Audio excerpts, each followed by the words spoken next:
Hi welcome to యోఏటీవీ. Bengaluru rave party వ్యవహారం తెలుగు రాష్ట్రాల్లో సంచలనంగా మారింది. పలువురు టీవీ నటులు, సినీ నటులు కూడా ఉన్నట్లుగా ప్రచారం జరిగింది. ఈ క్రమంలో పలువురు పేర్లు తెరపైకి రాగా వారు మీడియా ముందుకొచ్చి ఆ వార్తలను ఖండించారు. తాజాగా బెంగళూరు సిటీ పోలీస్ కమిషన్ చెప్పిన వివరాల ప్రకారం రేవ్ పార్టీలో ఒక నటి ఉన్నట్లుగా తెలుస్తోంది. ఆ నటి ఎవరనే విషయంపై స్పష్టత రాలేదు.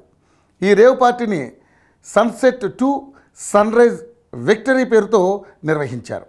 పార్టీ నిర్వహించిన వ్యక్తి హైదరాబాద్ బిజినెస్ మ్యాన్ వాసు. అతని బర్త్డే సందర్భంగా ఈ రేవ్ పార్టీ నిర్వహించారు. పార్టీకి సుమారు 150 మంది వరకు హాజరైనట్లుగా తెలుస్తోంది. పార్టీలో పలువురు డ్రగ్స్ వినియోగించారు. ఆదివారం సాయంత్రం నుంచి గోపాల్ రెడ్డి ఫార్మా హౌస్లో నాన్ స్టాప్గా పార్టీ సాగింది.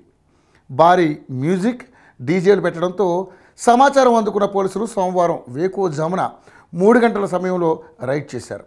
ఈ పార్టీ నిర్వాహకుడు వాసుతో పాటు మరో 4గురిని పోలీసులు అరెస్ట్ చేశారు. అరెస్ట్ అయిన వారిలో వాసు, అరుణ్, సిద్దికి, రణధీర్, రాజులు ఉన్నట్లుగా తెలిసింది. వాసు, అరుణ్ బంధువులు. ఈవెంట్ మొత్తానికి ఇన్ఛార్జిగా అరుణ్ వ్యవహరించారు.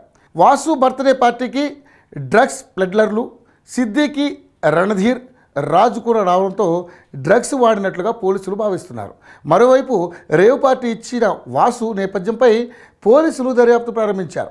తాజాగా ఈ కేసుకు సంబంధించి వివరాలను Bengaluru city police commissioner B Dayanand వివరించారు.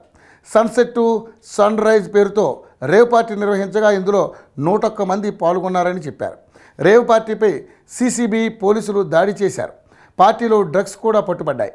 రేవ్ పార్టీలో ఎక్కువ మంది తెలుగు రాష్ట్రాల వారే ఉన్నారు. పార్టీలో ఒక నటి కూడా ఉన్నారు. వారి వివరాలు ఇప్పుడే చెప్పలేమని సిపి దయానంద్ అన్నారు. పార్టీలో ఉన్న అందరి బ్లడ్ శాంపిల్స్ కలెక్ట్ చేశాం.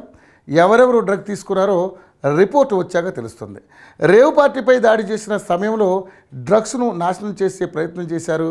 స్విమ్మింగ్ పూల్స్, ప్రహరీ గోడ బయట పడేశారు. డ్రగ్స్ను డాగ్ స్క్వాడ్ ద్వారా గుర్తించామని సిపి దయానంద్ చెప్పారు. ప్రస్తుతం 5గురిపై కేసు నమోదు చేశాం. రేవ్ పార్టీకి సంబంధించి ఇంకా విచారణ జరుగుతుందని Bengaluru city police commissioner Dayanand తెలిపారు.